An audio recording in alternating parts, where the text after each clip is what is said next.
అంటే 5 వరకు గతంలో ఒక సంవత్సరం మాత్రమే ఉండే. 2013 నుంచి 5 సంవత్సరాలకి మార్చినారు. అప్పుడు ఆన్లైన్ వచ్చింది అని 5 సంవత్సరాలకి మార్చినారు.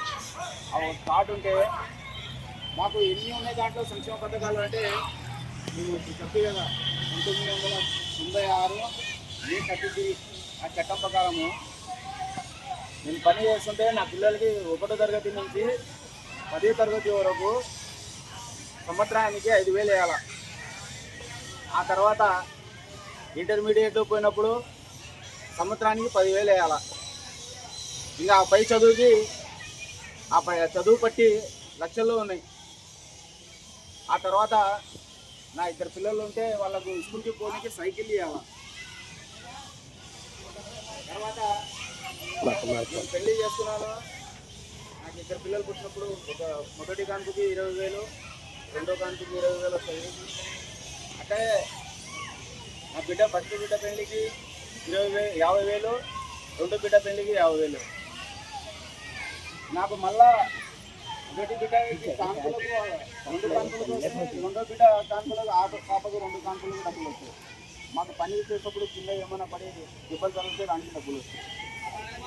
సహజమన్నానికి డబ్బులు వస్తాయి. అప్పుడు 1,00,000 ఉండే, 2 లక్షలకి ఆగింది. అంటే జగన్ ప్రభుత్వం వచ్చినప్పుడు ఒక 6 నెలల వరకు ఆయన కూడా సంక్షేమ పథకాలు అమలు పెట్టా. ఆ తర్వాత ఎత్తుకొచ్చారు. ఏమైనా యాక్సిడెంట్ అయితే చేతిలో 5 లక్షలు ఉండే. కానీ మా దురదృష్టం ఏమంటే ఆయన ఒక్క ఛాన్స్ ఏంటి, మాకు ఒక్క ఛాన్స్ ఏంటి అంటే మనం అందరూ బుద్ధినాం. అద్దన్న అందరూ జగన్ బుద్ధినాం. ఫుల్ మెజార్టీని వచ్చి నేను నవరత్నాలు ఇస్తున్నాను. భవన నిర్మాణ కార్మికులకు నేను ₹1 ఇవ్వను. ఎందుకు ఇవ్వాలని నేను ప్రతి ఇంట్లో సంక్షేమ పుస్తకాలు ఎవరితో ఒకరికి ముట్టుకునే ప్రతి ఇంట్లో అని ఆయన ఆశిస్తాను. పూర్తికి చేస్తూ కూడా ఆయన 5 ఏళ్ళలో కూడా ఒక్కసారి కూడా పూర్తికి రాలి వచ్చి సమాధానం చెప్పలే.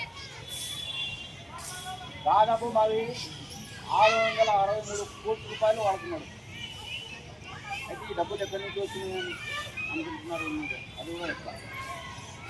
ఇప్పుడు ప్రస్తుతం అంటే ఏదైనా బిల్డింగ్ కట్టాలంటే అప్పులు తేవాలన్నమాట.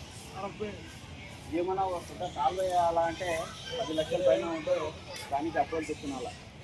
గవర్నమెంట్ పని ఉండని, అది ఎప్పటికైనా ఉండని. 1% కన్నా స్ట్రెస్ లేబర్ బోర్డుకి పోతుంది. 1% దాంట్లో కొంత డబ్బులు మున్సిపల్ ఆఫీస్కి పోతుంది, మున్సిపల్ డిపార్ట్మెంట్కి. కొంత డబ్బులు ఈ మన సంక్షేమ బోర్డుకి పోతుంది.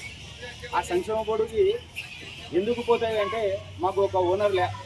ఇప్పుడు ఏదైనా ఒక ఫ్యాక్టరీలో పని చేస్తున్నాం అనుకో, ఆ ఫ్యాక్టరీ మనం ఉండే వరకు, ఆ ఫ్యాక్టరీ ఉన్న వరకు ఆయన మాకే ఓనర్ ఉంటారు.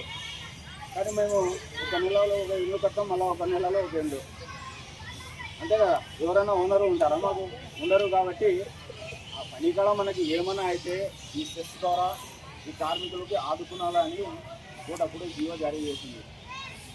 1996 A33 అని జీవో జారీ చేసింది. అన్ని సంక్షేమ పథకాలు ఉన్నాయి. మాకు 4 మాత్రమే ముట్టుకునేది. ఇప్పుడు అది కూడా ముట్టడం లేదు.